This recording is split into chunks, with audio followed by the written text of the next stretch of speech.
ಬೆಂಬಲ ಬೆಲೆ ನಿಗದಿಗೆ ಬೆಳಗಾವಿಯಲ್ಲಿ ನಡೆಯುತ್ತಿರುವ ರೈತರ ಹೋರಾಟ ತೀವ್ರಗೊಂಡಿದೆ. ರೈತರು ಹೇಳುವ ಪ್ರಕಾರ 1 ಟನ್ ಕಬ್ಬು ಬೆಳೆಯಲು 2,900ರಿಂದ 3,000 ರೂಪಾಯಿ ವೆಚ್ಚವಾಗುತ್ತಿದೆ. ರಸಗೊಬ್ಬರದ ಬೆಲೆ 40% ಹೆಚ್ಚಾಗಿದೆ. ಕಾರ್ಮಿಕ ವೆಚ್ಚಗಳು 35% ಏರಿವೆ. ನೀರಾವರಿ ಮತ್ತು ಸಾರಿಗೆ ವೆಚ್ಚಗಳು ದ್ವಿಗುಣವಾಗಿವೆ. ಇದರಿಂದ 3,200 ರೂಪಾಯಿಗಳಲ್ಲಿ ಬೆಳೆಗಾರರಿಗೆ ಲಾಭದಾಸೆ ಇಲ್ಲ, ಬದುಕುಳಿಯುವುದೇ ಕಷ್ಟವಾಗಿದೆ. ಸಕ್ಕರೆ ಕಾರ್ಖಾನೆಗಳು ತಮ್ಮ ಸ್ಥಿತಿ ತಿಳಿಸುತ್ತಾ ಸಕ್ಕರೆಯ ಮಾರುಕಟ್ಟೆ ಬೆಲೆ ಕೇವಲ 4 ತಿಂಗಳಲ್ಲಿ ಕ್ವಿಂಟಲ್ಗೆ 3,700 ರೂಪಾಯಿಯಿಂದ 3,200 ರೂಪಾಯಿವರೆಗೆ ಇಳಿದಿದೆ ಅಂತ ಹೇಳಿವೆ. ಬ್ರೆಜಿಲ್ ಮತ್ತು ಥೈಲ್ಯಾಂಡ್ನಲ್ಲಿ ಹೆಚ್ಚಿದ ಉತ್ಪಾದನೆಯಿಂದ ಜಾಗತಿಕ ಮಟ್ಟದಲ್ಲಿ ಬೇಡಿಕೆ ಕುಸಿದಿದೆ ಎನ್ನುವುದು ಅವರ ವಾದವಾಗಿದೆ.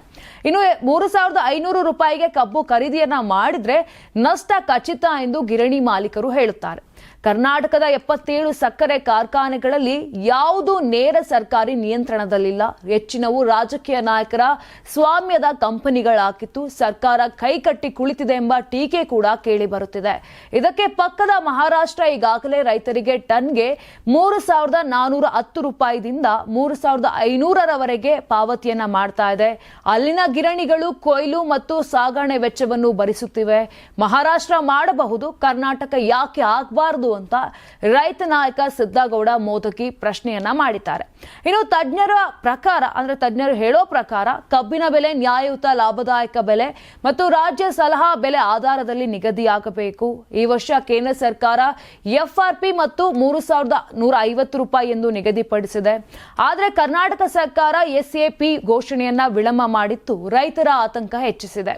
ಕಬ್ಬಿನ ಪುಡಿ ನಿಂತಿದೆ, ಕಾರ್ಖಾನೆಗಳು ಅಸ್ಥಿರವಾಗಿವೆ ಮತ್ತು ಸಾವಿರಾರು ಕುಟುಂಬಗಳ ಜೀವನೋಪಾಯ ಹಾಳಾಗುವ ಹಂತ ತಲುಪಿದೆ.